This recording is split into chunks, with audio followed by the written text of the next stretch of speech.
Are you coming to the tree where they strung up a man, the same murder three?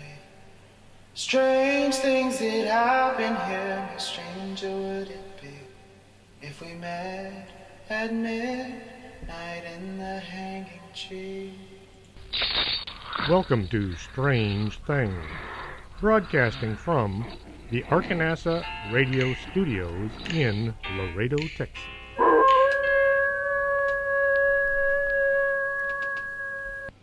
And welcome to the show. I'm your host, Chris James. Tonight, I'm going to be talking about magic.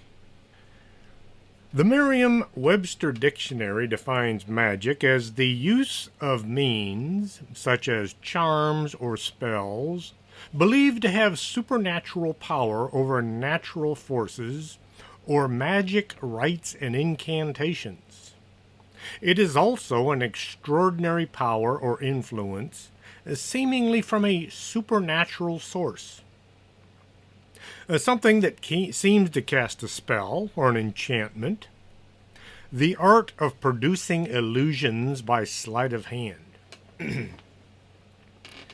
Arthur C. Clarke said, "Any sufficiently advanced technology is indistinguishable from magic." When electricity was first being offered to the public back in the late 1800s, most people were afraid of it, likening it to magic. They could see a chunk of coal or a bottle of oil.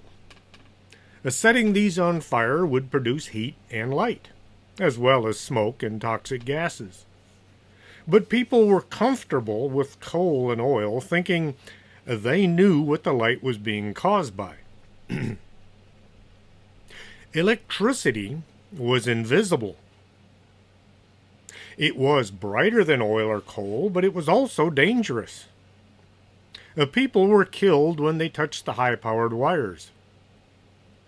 People were also being killed by the toxic chemicals coming from coal fires and gas leaks, but this wasn't dynamic. You touch a wire, and all the muscles would contract. The person would jerk and jump around. The smoke would come from parts of the body, as if by magic. Whereas with the coal and the oil fires, the people were inhaling the toxic fumes, but it didn't kill them right away. They would slowly succumb to whichever disease they'd picked up, usually something involving the lungs. But nobody ever said, "Ooh, that guy died from inhaling oil fire smoke." But when somebody touched an electric wire, they knew exactly what had killed him.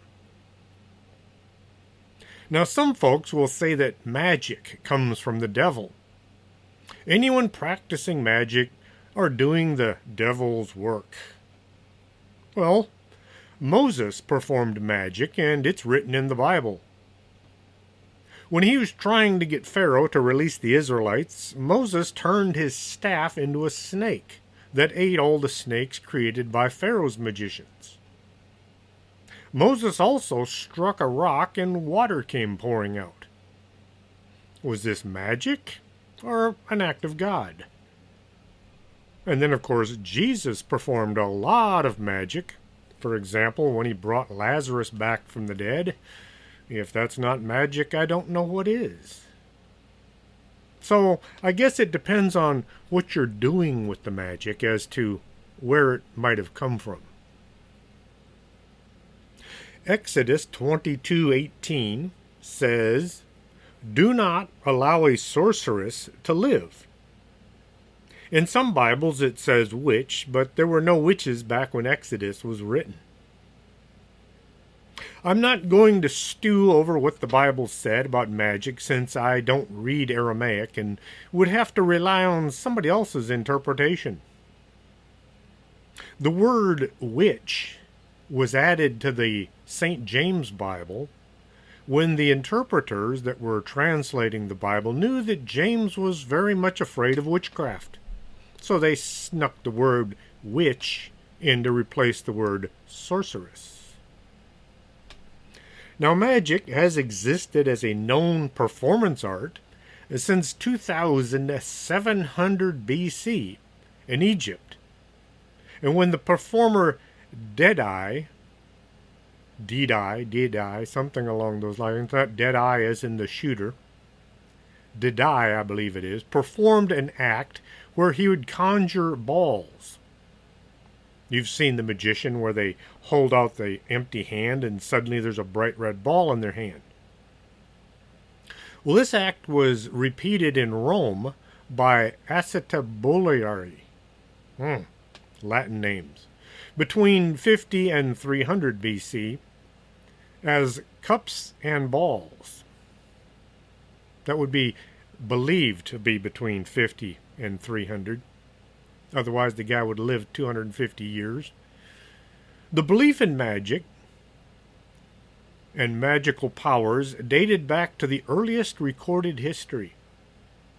In Egypt, for example, large numbers of magical papyri in Greek, Coptic, and Demotic have been recovered.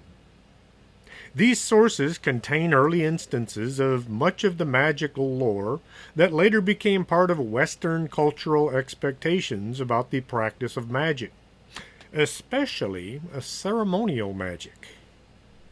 These writings contain early instances of magic words. Those are words that, when spoken in proper conditions, have the power to command spirits. You know, when these scrolls were found, somebody snuck into a dark closet and gave them a try. Probably the intern that vanished one day, and everybody's wondering whatever happened to him.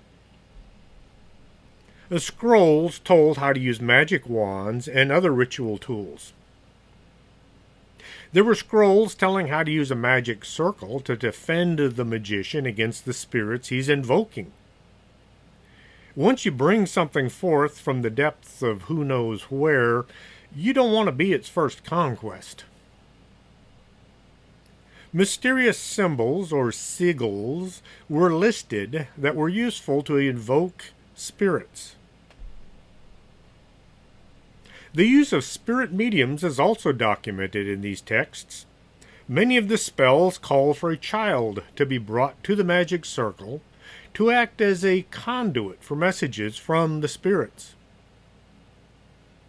The time of the Emperor Julian of Rome, marked by the reaction against the influence of Christianity, saw a revival of magical practices associated with Neoplatonism under the guise of theurgy.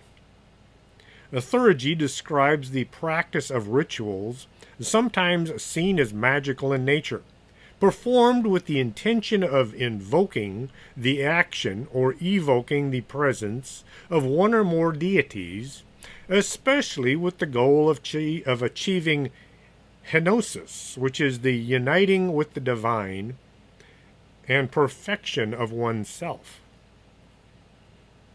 Medieval authors, under the control of the Church, confined their magic to compilations of wonder lore and collections of spells. Albertus Magnus was credited with a number of such compilations. Specifically, Christianized varieties of magic were devised at this period. During the early Middle Ages, the cult of relics as objects not only of veneration but also of supernatural power arose. Folks traveling to and from Jerusalem would run into someone selling what they claimed was a relic from the time of Christ, things like a piece of the true cross. There would be a story to go along with the relic that told of how someone was healed by touching the wood. The Romans were very much into recycling. They didn't crucify someone and then bury the cross. They pulled the nails out and reused everything. In the history of archaeology, they have found just one example of crucifixion. In 1968, during an excavation of Roman-era tombs in Jerusalem, archaeologists found a body with a nail still stuck through the heel. The nail was stuck into a piece of wood as well. The very tip of the nail was bent, causing it to be too difficult to pull out when it was first hammered in. The cross used to torture and kill Jesus would have been reused on several occasions, both before and after. This didn't stop relic sellers from selling bits and pieces of wood and bone to relic hunters that had no way of determining the authenticity of their purchases. There just might be some real relics out there that are exactly what they claim to be. Miracles have happened using these ancient items. This makes one wonder, is it the relic that is magical, or is this the power of belief causing magic to happen? Miraculous tales were told of the power of relics of the saints to work miracles, not only to heal the sick, but by purposes like swaying the outcome of a battle. The relics had become amulets, and various churches strove to purchase scarce or valuable examples, hoping to become places of pilgrimage. The tales of the miracle-working relics of the saints were compiled later into quite popular collections, like the Golden Legend of Jacobius de Verringen, or the Dialogus Miraclorium of Caesar Hesterbach. Gotta love those foreign names. I can barely speak English names. One famous relic is the Spear of Destiny, or the Spear de Schicksalses, also known as the Holy Lance, the Holy Spear, or the Lance of Longinus. These are the names given to a lance that is claimed to have pierced Jesus' side as he hung on the cross.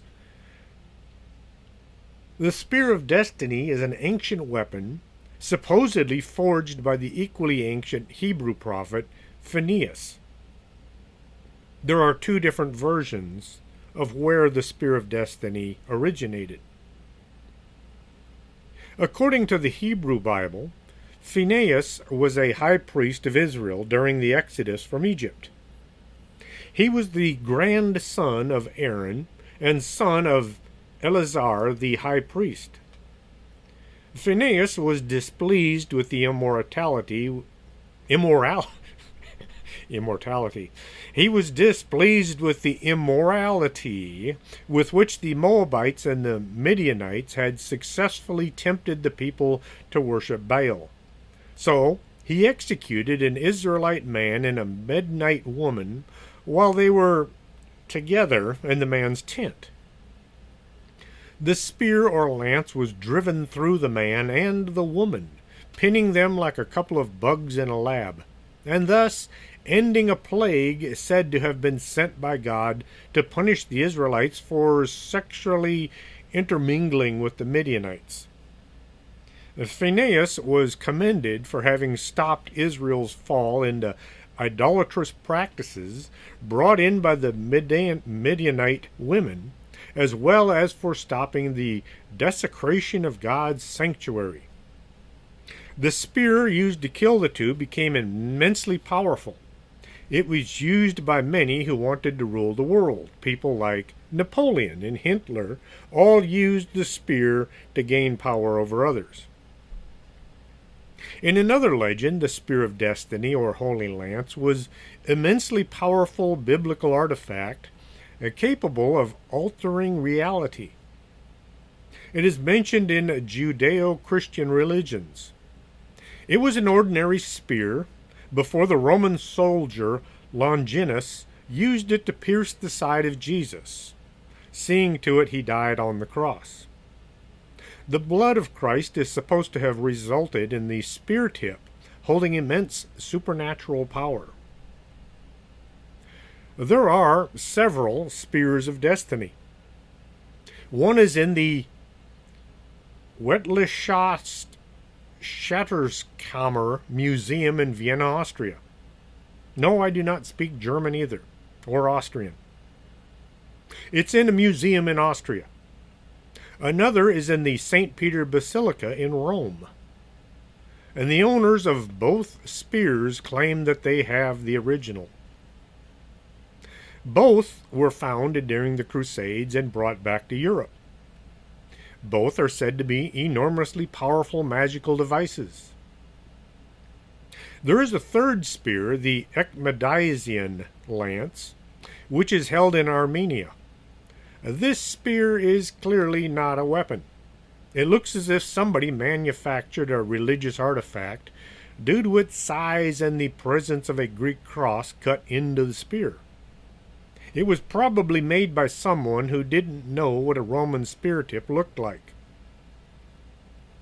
The legend says that Adolf Hitler had the Spear of Destiny in his possession, but that he lost it as the Allies were going across Europe, and this is what led to his downfall. Napoleon was also supposed to have had it, and he lost possession of it just before the Battle of Waterloo. There's no real way of testing if either of these relics actually has power, because anyone testing them would suddenly become enormously powerful, and, well, this could lead to some problems. Around 1144, alchemists attempted to purify, mature, and perfect certain materials. The common aims were chrysopoeia, a transmutation of base metals, like lead, into what are known as noble metals, like gold. They also tried to create the elixir of immortality. This was a drink capable of curing any disease. The perfection of the human body and soul was thought to permit or result from the alchemical magnum opus, and in the Hellenistic and Western mystery tradition, the achievement of gnosis. In Europe, the creation of the philosopher's stone was variously connected with all of these projects. Well, the folks with all the gold were afraid if somebody did transmute lead into gold, it would cause all of their gold to not be so valuable. This was right up there with counterfeiting. Well, the folks that didn't have so much gold were all in favor of turning lead into gold, so they could have more of it. This led to many nobles searching the countryside in order to find a wizard or magician of their own. Someone like Merlin was to Arthur. During the Renaissance, humanism saw a resurgence in Hermeticism and other Neoplatonic varieties of ceremonial magic. The Renaissance and the Industrial Revolution, on the other hand, saw the rise of scientism in such forms as the substitution of chemistry for alchemy, the dethronement of the Ptolemaic theory of universe assumed by astrology, the development of the germ theory of disease that restricted the scope of applied magic and threatened the belief system in it relied on. Tensions arose by the Protestant Reformation led to an upswing in witch hunting, especially in Germany, England, and Scotland. But ultimately, the new theology of Protestantism, boy, they have some long words that, I know what Protestants are, but Protestantism is just very difficult on the tongue. The new theology of Protestantism proved a worse foe to magic by undermining beliefs in the sort of ritualism that allowed religious rites to be repurposed towards earthly magical ends. The scientism, more than religion, proved to be magic's deadliest foe.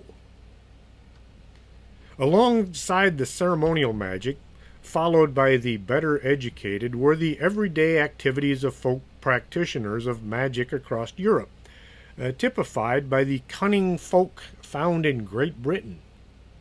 In their magical practices, astrology, folklore and distorted versions of Christian ritual magic worked alongside each other to answer customers' demands. Magic was feared by many, to a point they turned on their neighbors and accused them of witchcraft. Hundreds of thousands of people were burned at the stake or hung in an attempt to rid the world of things people didn't understand.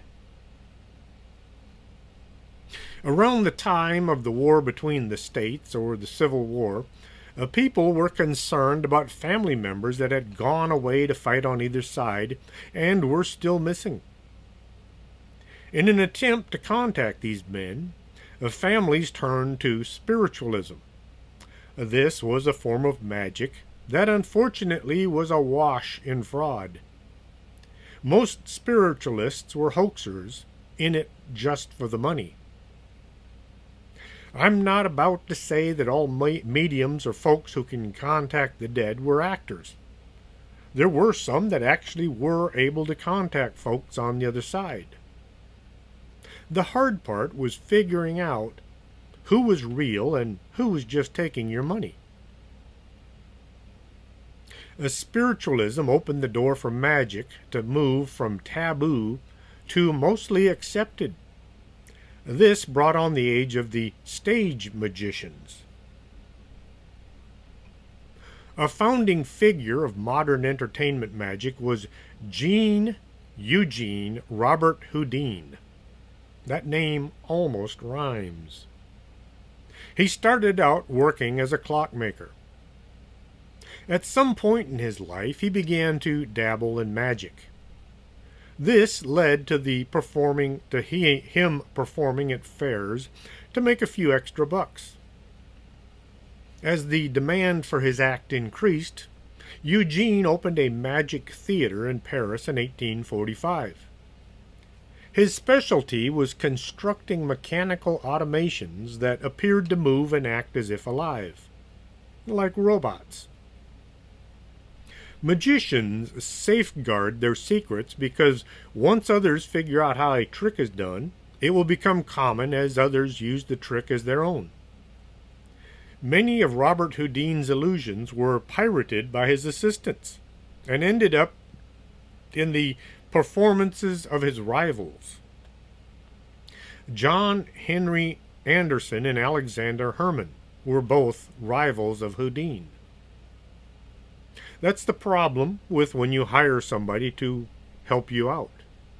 You teach them all your secrets, and then your foe or enemy offers them a lot more money than you're willing to pay, and the next thing you know, somebody else has your tricks.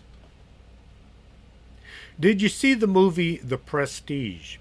It came out in 2006, starring Christian Bale, Hugh Jackman, Michael Caine, Scarlett Johansson, and, surprisingly, David Bowie. The plot goes, after a tragic accident, two stage magicians engage in a battle to create the ultimate illusion while sacrificing everything they have to outwit each other.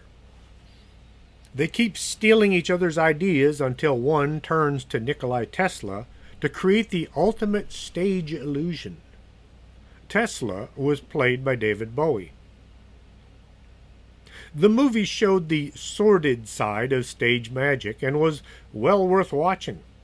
I've seen it at least 3 times. As the great Houdin was building his reputation in Paris, John Henry Anderson was pioneering the same transition in London. In 1840, he opened the New Strand Theatre, where he performed as the Great Wizard of the North. His success came from advertising his shows and captivating his audience with expert showmanship. He became one of the earliest magicians to attain a high level of world renown. He then opened a second theater in Glasgow in 1845. In a time of no TV or movies, people found entertainment where they could. Sitting in a dark theater watching a man on stage perform magic became quite the thing to do. Towards the end of the century, large magic shows became a permanent fixture in some locations. Theaters would have the same show each week. People seeing a magic performance would go home and tell everybody how amazing the show had been. This was a free form of advertising for the theater owners as well as the magicians. The British performer J.N. Macklefin and his partner Cook were established at the Egyptian Hall in London's Piccadilly Circus in 1873 by their manager William Morton, and they continued in the same theater for 31 years. The show incorporated stage illusions and reinvented traditional tricks with exotic, sometimes oriental imagery. Maskelyne and Cook invented many of the illusions still performed today. One of his best known was the levitation. While being in the same location for extended periods of time led to bigger and more complicated tricks that could not have been performed if the equipment had to be packed up and moved each week. The stage could be built with trapdoors and pulleys to make things appear and disappear as needed. Eventually, you could have a stage with dozens of trapdoors located all about the place. The hard part was being sure you didn't step in the wrong location when the guy below deck pulled a lever and opened a trapdoor under your feet. It was also dangerous because accidents did happen. Erich Weiss was born in Budapest, Hungary, March 24, 1874. He was one of 6 children, the son of Rabbi Meir Weiss and Cecilia Steiner. In 1876, Meir Weiss immigrated to the United States with the dream of a better life. He found work as a rabbi and he changed his name to Weiss, different spelling. Once the rabbi had established himself, the rest of the family joined him in the United States. The family moved to Milwaukee when Erich was 8 years old. During his early years, Erich sold newspapers and he shined shoes to help support the family. October 28, 1883, 9-year-old Erich made his first appearance on stage performing a trapeze act. He billed himself as Erich the Prince of the Air. Since he was just one of many young immigrants living in the United States, little is known about the rest of his early life. About this time, Erich and his brother Theo began to pursue an interest in magic. Now, any good magician needs a catchy stage name, so Erich came up with the name Harry Houdini by adding an I to the last name of his idol, the French magician Robert Houdin. Harry is simply an Americanization version of his nickname, Harry. At 17, Erich, now going by the name Harry Houdini, left his family to pursue his magic career. By the age of 20, Harry had been performing small acts throughout New York. In 1893, while performing with his brother Theo, who was using the name Dash, Harry met a fellow stage performer named Wilhelmina Beatrice Reiner. Bess became Harry's stage assistant, and in 1894, Harry and Bess were married. Harry began to look into escape as a new performance, and they took their act on the road by joining a circus. In 1908, Houdini introduced his own original act, the Milk Can Escape. In this act, Houdini was handcuffed and sealed inside an oversized milk can filled with water. He would make his escape behind a curtain. To add a bit of audience participation, Houdini would invite members of the audience to hold their breath along with him while he was inside the can. It is said that Houdini could hold his breath for 4 minutes. Even if this was twice as long as he actually could, 2 minutes is a long time when you aren't breathing. Try it. Advertised with dramatic posters that proclaimed, "Failure means a drowning death," the escape proved to be a sensation. Houdini soon modified the escape to include the milk can being locked inside a wooden chest, being chained and padlocked. Houdini performed the milk can escape as a regular part of his act for only 4 years, but it has remained one of the acts most associated with him. Houdini's brother, Theo Hardeen, continued to perform the milk can escape and its wooden chest variant up into the 40s. Well, anytime something becomes popular, people will try to recreate it. Other magicians began to steal Houdini's act. Around 1912, Houdini replaced his milk can act with the Chinese water torture cell. The cell was built in England, where Houdini first performed the escape for an audience of 1 person. As a part of a one-act play he called Houdini Upside Down. This was done so he could copyright the effect and have the grounds to sue imitators.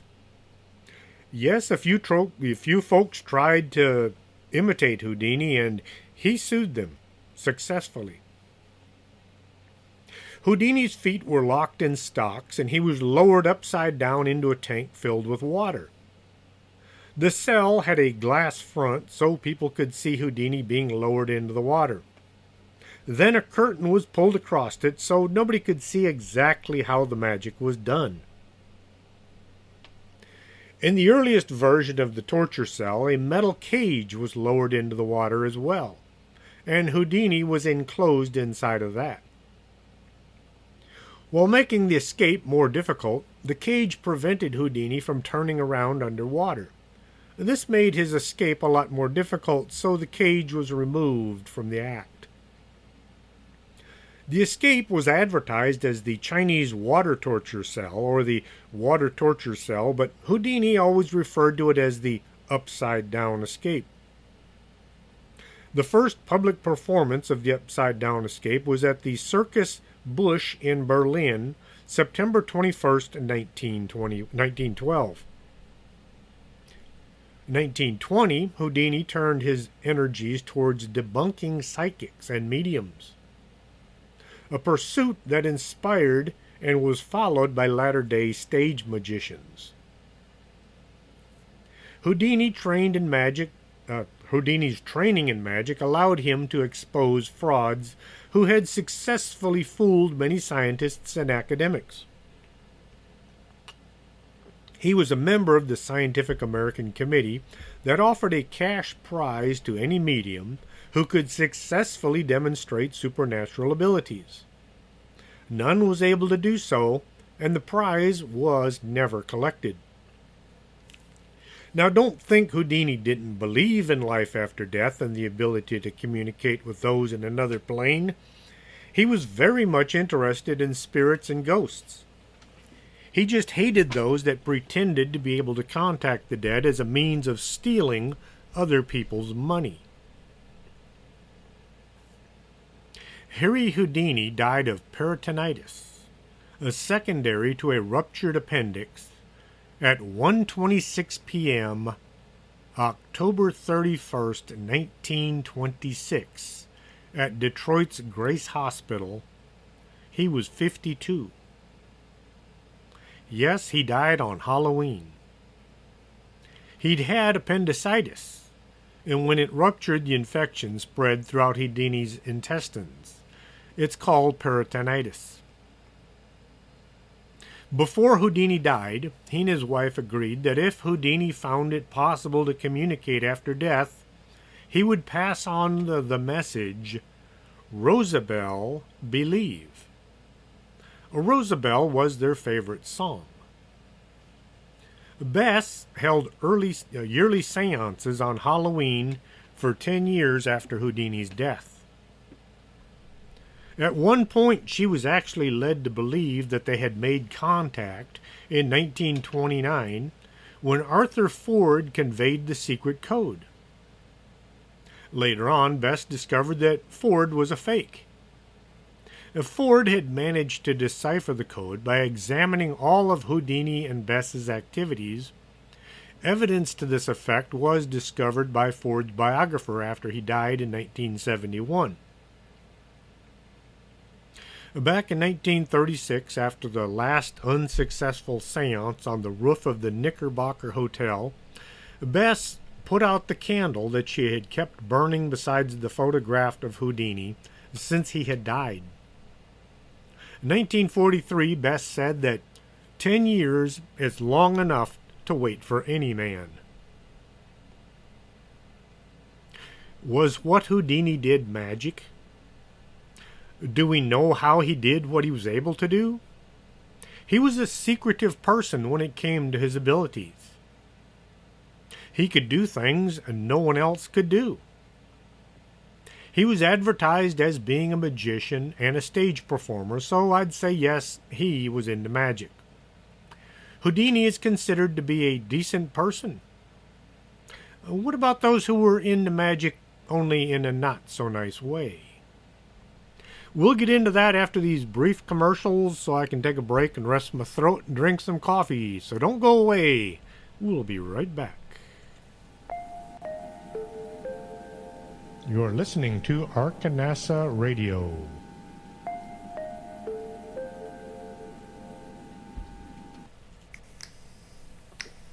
Coffee makes the world go round. And around here, we have the Organic Man Coffee Trike. 4501 McPherson, Suite number 9. If you're not looking for coffee, try their tea. It's the best in town.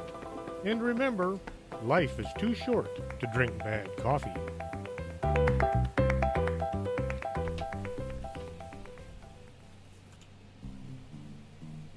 If your vision isn't what it used to be, and you're not sure you're seeing Bigfoot or just your neighbor mowing his lawn, stop on by Del Norte Optical, 107 Calle del Norte, just across the street from the Embassy Suites. You should be able to see what you're looking at.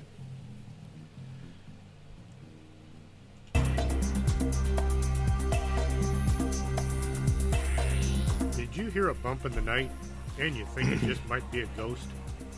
Contact the Laredo Paranormal Research Society at laredoparanormal@hotmail.com. That's the LPRS for all your otherworldly needs.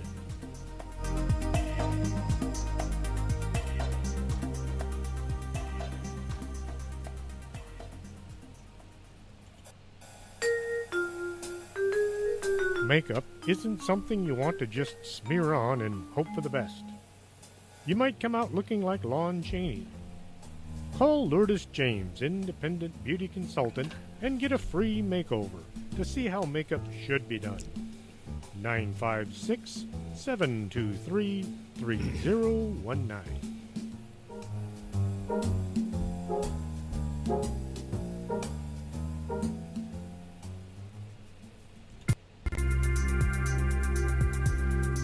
This is Arkanasa Radio you've been listening to.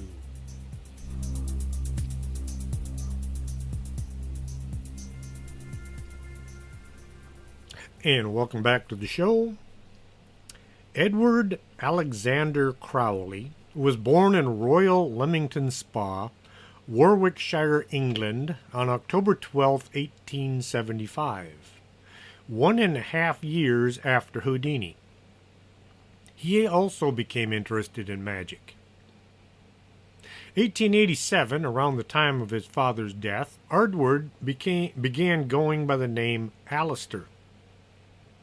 He inherited 1/3 of the family's fortune and he began misbehaving in school. This led to his being expelled from one school and admitted to another, only to become a problem there as well. In August 1898, Crowley was in Zermatt, Switzerland, where he met a chemist named Julian Baker. The two began discussing their common interest in alchemy. Back in London, Baker introduced Crowley to George Cecil Jones, Baker's brother-in-law, and fellow member of the occult society known as the Hermetic Order of the Golden Dawn, which had been founded in 1888. Surprisingly, around the same time as Jack the Ripper. Crowley was initiated into the Outer Order of the Golden Dawn in November 1898 by the group's leader Samuel Lyndon McGregor Mathers. The ceremony took place in the Golden Dawn's Isis Urania Temple, held at London's Mark Mansion Hall, where Crowley took the magical motto and name Frater Perderabo, which means I shall endure to the end. Perderabo? There's a story going around that says Crowley was actually working for the British Secret Service, and he was sent to the Golden Dawn to spy on the folks hanging out there. If you know history, you'll know that Stalin was originally working for the Russian secret police when he was introduced to Lenin. Hitler was working for the German military as a spy when he joined the Workers' Party, which also became known as the Nazis. Could Crowley have been sent to spy on the Golden Order? Maybe. Crowley moved into his own luxury flat on Chancery Lane and soon invited a senior Golden Dawn member, Alan Bennett, to come live with him as his personal magical tutor. Bennett taught Crowley more about ceremonial magic and the ritual use of drugs, and together they performed a ritual of the Goetia. Goetia is a practice that includes the invocation of angels or demons, depending on your intentions. Bennett left for South Asia to study Buddhism, and Crowley purchased Boleskine House in Foyers on the shores of Loch Ness in Scotland. He developed a love of Scottish culture, describing himself as the Lord of Boleskine, and took to wearing traditional Highland dress even during visits to London. Crowley continued working. There's something wrong with my earphones. Crowley continued writing poetry, publicizing Jezebel and other tragic poems, tales of Arceus, songs of the spirit, appeal to the American Republic, and Jephthah. I don't know much about poetry. My wife writes poetry, and it is well liked by her friends and followers. It's kind of like art. Some folks can create interesting images, and others just doodle on paper. I think a lot of art appreciation is how the person seeing it wants to be viewed by those around them. You see a lot of people staring at pieces of art, acting as if it means something, and then quickly looking around to see who's looking at them looking at it. I'm not an artist and not into poetry, but my wife does a really good job. Well, Crowley soon progressed up through the lower grades of the Golden Dawn. It was now time for him to enter the group's inner second order. He was unpopular with many of the people in the group. His sexual and libertine lifestyle had gained a bad reputation, and he'd developed quite a few feuds with some of the other members, including W.B. Yeats. When the Golden Dawn's London Lodge refused to initiate Crowley into the Second Order, he visited Mathers in Paris, who personally admitted him into the Adeptus Minor grade. The Order of the Golden Dawn was as much a social group as a magical order. People joined to be seen with them and used their contacts to further their goals.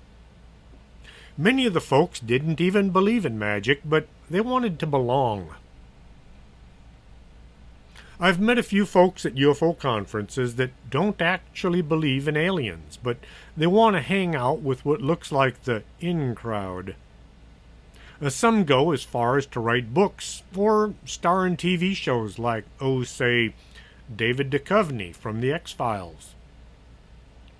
When people would approach him with stories about flying saucers, he would tell them to talk to Gillian Anderson. She was the one that was actually into those things. Well, a rift began to develop between Mathers in Paris and the London members of the Golden Dawn. They were unhappy with his autocratic rule. Acting under Mathers' orders, Crowley and his mistress and fellow initiate Ellen Simpson attempted to seize the Vault of the Adepts, which was the temple space at 36 Blythe Road in West Kensington. The London Lodge members considered this to be an attack on their group, and they took the matter before the judge. The case was taken to court. The judge ruled in favor of the London Lodge because, they were paying rent on the place. Crowley and Mathers found themselves being isolated and shunned by the group. The best laid plans, as they say. In 1902, Crowley was in Nepal attempting to summit the Himalayas. An avalanche trapped several members of his party, but Crowley decided he wasn't in the mood to go help them. He sat back and waited while the trapped members died. In early 1912, Crowley published the Book of Lies, which was a work of mysticism that was described as his greatest success in merging his talents as poet, scholar, and magus, or magician. A German occultist named Theodor Roos accused Crowley of publishing some of the secrets of his own occult order, the Ordo Templi Orientis, or OTO. Somehow, Aleister Crowley was able to convince Rice that the similarities were simply coincidental, and the two later became friends. Rouse appointed Crowley as head of the OTO's British branch, the Mysteria Mystica Maxima, also known as the MMM. There was a ceremony in Berlin where Crowley adopted the magical name of Baphomet and was proclaimed the ex-Supreme Rex and Sovereign Grand Master General of Ireland, Iona, and all of the Britons. With Rouse's permission, Crowley set about advertising the MMM and rewriting many OTO rituals, which were then based largely on Freemasonry. His incorporation of Thelemite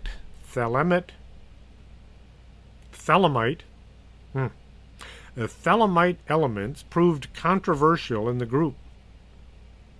A fascination with the OTO's emphasis on sex magic, Crowley devised a magical working based on sex and incorporating it into symbolism for those OTO members who had been initiated into the 11th degree. Maybe this is how a lot of folks get promoted. Crowley managed to spend all of his wealth on sex, drugs, and whatever kind of music he listened to. He became reliant on handouts and dues paid by other members of the OTO.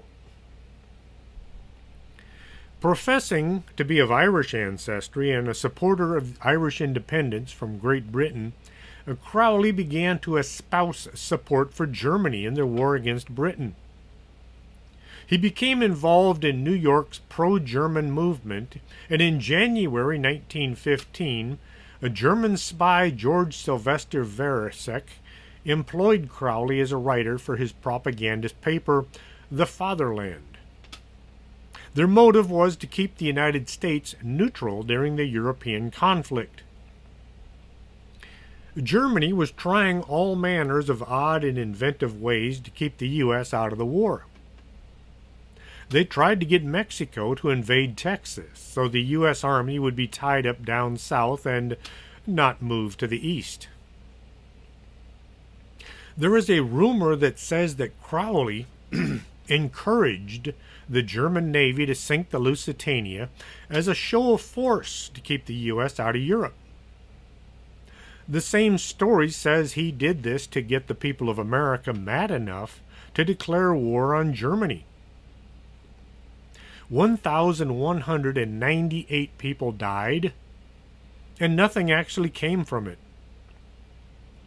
The United States didn't enter the war due to the sinking. It was the Zimmerman telegram that was trying to get Mexico to invade the U.S. that was the real cause of declaration. The Lusitania was used as an excuse so the Germans wouldn't know that their codes had been broken by British intelligence. Crowley was actually working as a double agent. He was working for the British Intelligence Service to infiltrate and undermine Germany's operation in New York. After the war in 1920, Crowley was back in England and still broke. People would find out about his association with the Germans in New York, and this led to his being shunned by just about everyone. Few knew he was actually working for the British and not against them. So what do you do when you're flat broke and nobody wants to talk to you? You open a new cult. Crowley got the Abbey of Thelema up and running, and people came flocking to him with money in hand. Now, the idea of an abbey sounds like a grand palace. It was just a small house in Italy where Crowley could manipulate his followers. The walls had some crude artwork representing the gods or demons Crowley was passing off as his deities. The abbey lasted for all of 4 years. Well, Crowley had to move around a lot. He lived in Berlin between the wars. He lived in North Africa. Then he moved to California, where he met a man named John Whitesides Parsons. I'll say a bit more about him in a bit.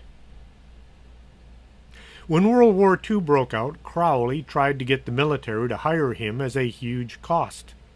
The military declined. December 1947, Crowley died from a whole host of illnesses. The OTO was passed on to his successor, Carl Germer. Now, Marvel Whitesides Parson was born October 2, 1914. His mother changed his name to John, and people began calling him Jack. Jack Parsons was an actual honest-to-God rocket scientist. He created the jet-assisted takeoff rocket known as a JATO. Jack Parsons also created the Jet Propulsion Laboratory, or JPL, which is a part of NASA. Jack was into magic and would perform rituals just before any tests. After the Army bought out his share of Aerojet, Parsons focused his full attention on performing magical rituals. In 1945, Parsons, along with his partner, L. Ron Hubbard, yes, that guy, tried to enact the Babylon working in order to create a homunculus.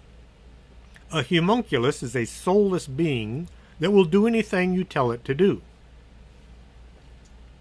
June 17, 1952, Parsons blew himself up while experimenting with some new explosives.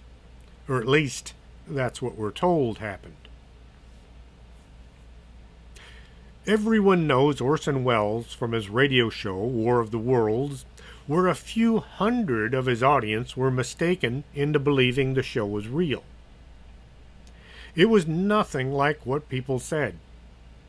There were not that many people who could even hear the show, but it's still available to hear on various websites.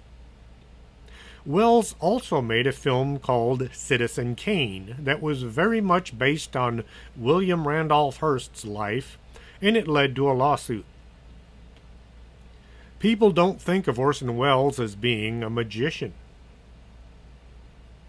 He was in a movie called Get to Know Your Rabbit, along with Tommy Smothers. The plot is a young business executive has a change of heart and becomes a struggling but happy tap dancing magician. His old boss ends up ruined without his best employee, but finds a way to bounce back by commercializing his idea. Welles played the part of a successful magician giving advice to the new kid on the block. Orson Welles performed magic on stage and screen. I saw one of his shows and, well, it was amazing. Welles had a thick sheet of glass stood on end. It was about 4 feet across and maybe 3 feet high. There was a table on each side of the glass. There was also a curtain stretched across each side of the glass. He had several people from the audience standing around to keep an eye on things to make sure that nothing underhanded happened. And then Welles reached through the glass and pulled his young, scantily clad assistant right through it. How did he do this? I don't know. Was it a trick? I think so. Or was it magic? To me, it looked very much like magic. Of course, maybe all the people standing on stage were paid off. Maybe they were shills in his employee. Or maybe Orson Welles actually reached through the glass and pulled a woman through it. The most dangerous stage trick is the bullet catch. The effect has claimed at least 15 magicians who were killed in connection with this potentially lethal illusion. A bullet is fired directly at the performer, and he or she catches the bullet in their teeth, hopefully without any ill effects. There are a number of ways to perform this trick, and those that perform it are definitely inviting disaster. Sometimes things go wrong. Equipment fails, or worse. The most famous bullet-catching death was that of Chung Lee Soo, who was actually Englishman William Robinson, who wore a disguise any time he was on stage. He was shot on stage in 1918. Rumors persist that his death was not an accident caused by equipment malfunction, but he was a murder motivated by jealousy. His stage assistant was jealous of his involvement with other women, and she arranged for a real bullet to be fired in place of the blank. The real trick was not to shoot the magician. So shocking was the death of Chung Ling Soo that magician Harry Keller contacted Harry Houdini, telling him to not perform the bullet catch. In a letter to Houdini, Keller wrote, "Don't try the bullet catch trick. There is always the biggest kind of risk that some dog will job you." In other words, somebody will replace the bullet. And we can't afford to lose Houdini. Apparently Houdini listened to his friend Keller because he never did try to perform that trick. Since members of the audience were brought on stage to enhance the illusion, there was always the possibility that one of them might just switch bullets. These things happened. Sometimes the volunteer from the audience were there to foil the magician under the employ of some other stage performer. Still, in an effort to amaze the public, people have tried and failed in catching a bullet with their teeth. Today we have magicians that perform on TV and stage. David Copperfield is one of the best known magicians in the world. He's appeared on television specials, and he continues to tour and perform for live audiences. He's immensely popular and talented and skillful entertainer who has continued to change as times went by, unlike some magicians who just keep doing the same old thing over and over. He actually came to Laredo one time, and my wife and I saw him. It was quite a show. It's hard to explain because it was a long time ago, but still, it was quite a show. Another act is Penn and Teller. That is a very unique pair. I know Teller can talk. I've seen him in old movies, but today he seems to be the backup silent partner to Penn. Penn is known for not being silent on anything, and a lot of what he says is true. They don't call themselves magicians, but illusionists. This makes me wonder, are they just redirecting our attention away from what is actually going on or not? Are stage magicians on the same level as those folks from the past? It's hard to tell. Even when they are surrounded by observers, the magicians are able to pull off some unbelievable stunts. I saw a stealth fighter appear on stage in San Antonio one time. Of course, I couldn't get right up close, so maybe it was just a mock-up made to look like a real fighter jet. Were the magicians from the past just really good at sleight of hand, or did they do what everyone thought they did? There are a lot of websites that will tell you all the magician's secrets. I've checked out a few, and yes, they do tell some of the stage tricks and how to recreate them. But there are still a lot of secrets that we might never know. Maybe we're not supposed to know how these things work. If you're in the market to learn magic, here's what you need to do. It's simple. Study and practice. Lots of both. You buy a book and read it. Then you try everything in it hundreds of times until you get it right. It's like riding a bicycle. You have to remove a few layers of skin from your knees before you're ready to ride in a race. Oh yes, and be careful. You don't want to perform the wrong spell and summon a demon. That could ruin your day, or week, or your life. Maybe you should try hanging around somebody who knows what they're doing instead. Without some magic in our lives, every day is just too dull. You have to ask yourself, where does magic come from? And do you really want to know?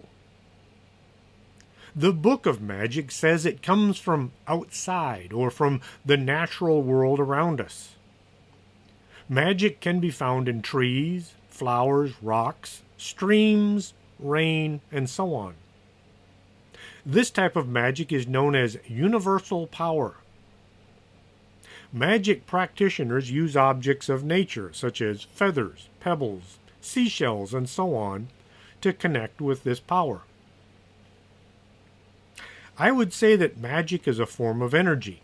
Since energy can neither be created nor destroyed, it can only be changed, then magic is the act of changing energy from one form to another, through rituals or sleight of hand, depending on how you look at it.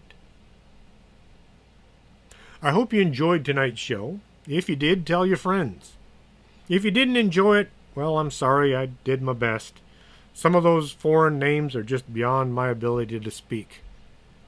Till next Saturday, this is Chris James for Strange Things.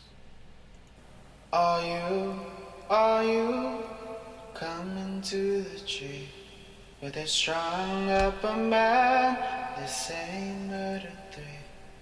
Strange things that happen here, how stranger would it be if we met at midnight in the hanging tree?